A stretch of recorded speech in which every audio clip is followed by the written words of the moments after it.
Hello guys, welcome to Amazon TV. I hope you are okay. So guys, here we have a confusing explanation from the UN rep and the minister of the ANC concerning the issue of refugees who are running away from their countries because of problems like wars. According to my knowledge is that a refugee must run to his nearest country, a safe country close to his own country. And the minister of the ANC is saying the same thing, that a refugee must run to a nearest country, his neighbor, a country that is safer than his, not to cross 5, 10 countries to go down to other countries. But this UN rep is saying another thing, that refugees have a choice to choose where to run to.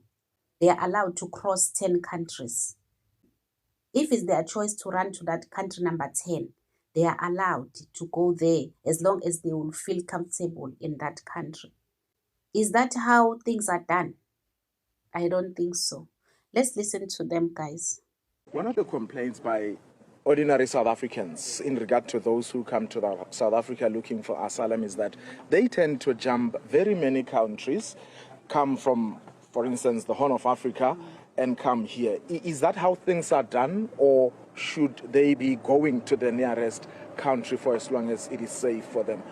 What is the procedure when it comes to people seeking for asylum? The procedure is as is. Nobody should be penalized for not having applied for asylum in the, as you say, the first country of asylum. Asylum seekers have a right to apply for asylum wherever they end up. You have requested an explanation of the first country of safety principle. The first country of safety principle is guided by the UN, and that says in situations of conflict, people are allowed to move from their countries and go to the next country where there's no conflict and be given refugee status and be protected. Even if they come with no proof of identification, you need to register them and accommodate them and give them some level of recognition. Why? Because sometimes they'll run away when there's under attack and there's nothing they can take. They only take the clothes on their back, and that's important. And if you look with South Africa's geographical location, we do not have a situation of conflict in the countries adjacent to us. A refugee must run to the next country. The next country is his or her neighbor. Remember, that person is running away from conflict. You don't have a choice if you are running from a war. You don't have a choice if you are running from a conflict. If this lady from the UN is telling us, these people, they are having a choice. They have to choose. They are allowed to choose where to run to.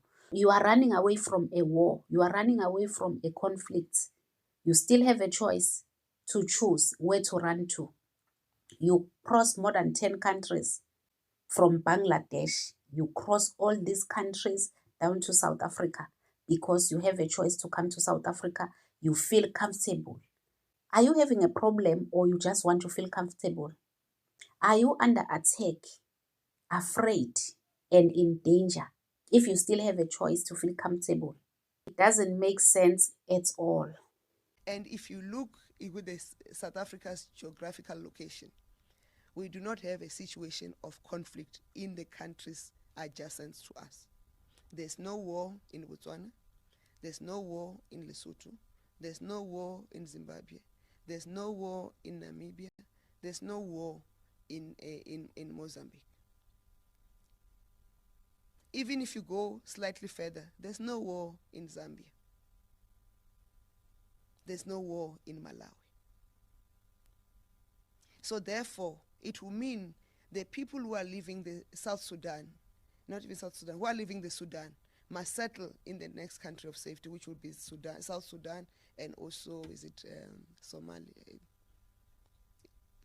They must settle in that area. And Uganda, the regions that are within closest to them. So we don't have what we call political refugees or refugees. So the white paper is aimed at making sure that we then regulate that arrangement of who gets admitted as a refugee. So our government is aware that there is no war in Lesotho, there is no war in Zimbabwe, there is no war in Botswana, but all those people are here.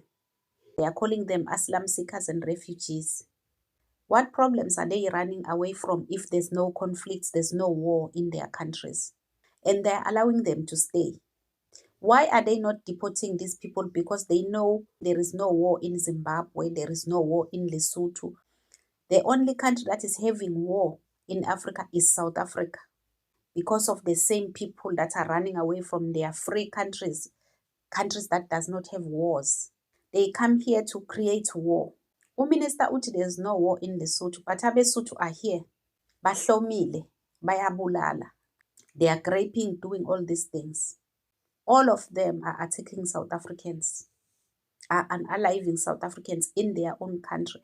And a leader from a leading party is telling us that all these countries does not have wars. There's no conflicts in their countries. The question is, why are they here? Why are they allowing them to continue to stay in South Africa? And if we complain, the head of the state, which is their boss, is telling South Africans that he will not tolerate anyone who will chase away Africans from South Africa. So who is fooling who here?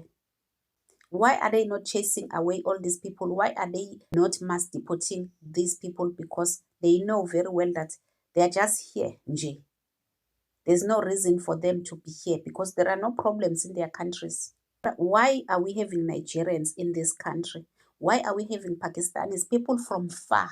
These ones that we have here are not even refugees. They just come here to commit crimes. They just come here to unalive South Africans, commit all sorts of criminal activities in this country.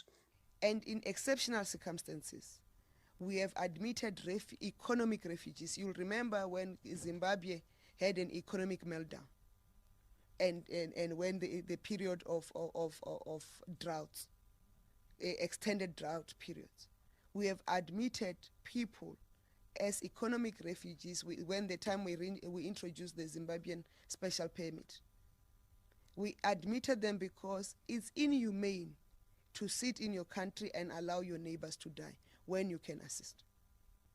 But the question that we have is that, does the economic situation still warrant economic migrants in the country? So the white paper deals with those issues. They know very well that ZEPs are no longer qualified to stay and work in South Africa, but they keep on extending these ZEPs. Why? Because they want to create chaos for South Africans. That's the only thing they want, to see South Africans unemployed. All these positions that are occupied by these ZEPs are for South Africans who are unemployed. The teachers, nurses, doctors in South Africa, engineers are not working. But we have ZEPs, and we have the government telling us that those countries are free now. It was then that they were having problems. But they are still here, extending those permits for them, allowing them to work in South Africa when their own people are not working. Guys? One of the complaints by ordinary South Africans in regard to those who come to South Africa looking for asylum is that they tend to jump very many countries, come from, for instance, the Horn of Africa, and come here. Is that how things are done, or should they be going to the nearest country for as long as it is safe for them? What is the procedure when it comes to people seeking for asylum? The procedure is as is. Nobody should be penalized for not having applied for asylum in as you say, the first country of asylum. Asylum seekers have a right to apply for asylum wherever they end up. And South Africa has been pioneering in terms of refugee protection over the years, and we'd like to thank the government of South Africa and the people of South Africa for their solidarity and for their support to asylum seekers and refugees. Thank you. So in other words, South Africans should live with the reality that somebody is justified to skip many countries and end up here looking for asylum. As I said, asylum seekers have, under international conventions, have the right to apply for asylum wherever they find themselves and wherever they feel comfortable applying for asylum. So it is very clear that South Africa iyona dustbin yokulahlela noma ngabe yini. And bayawazi umthetho, they know ukuthi ithini imithetho yama refugees. run to the next country, run to your nearest country. You cannot run and pass 10 countries and then we will be told that it's your choice. You are going to where you will feel comfortable. How can, as a refugee, you look for a comfortable country for yourself? Why are they all choosing to come down to South Africa, crossing all these countries? There are better countries on the way, safer and better countries. They pass those countries, run down to South Africa. Bias underminer, we are being taken for granted. But I don't blame them. I don't blame the UN. I don't blame all these Africans because the government of the ANC is inviting all these things by themselves to come and haunt us. They don't want to see South Africans in peace. They don't want to see South Africans happy. That is why they are doing all these things. Then everyone is taking advantage of that opportunity. Indeed, terrible things are happening in South Africa. Know what you think on the comment section. Don't forget to subscribe, to like and share the video. Thank you so much. Love you. Bye.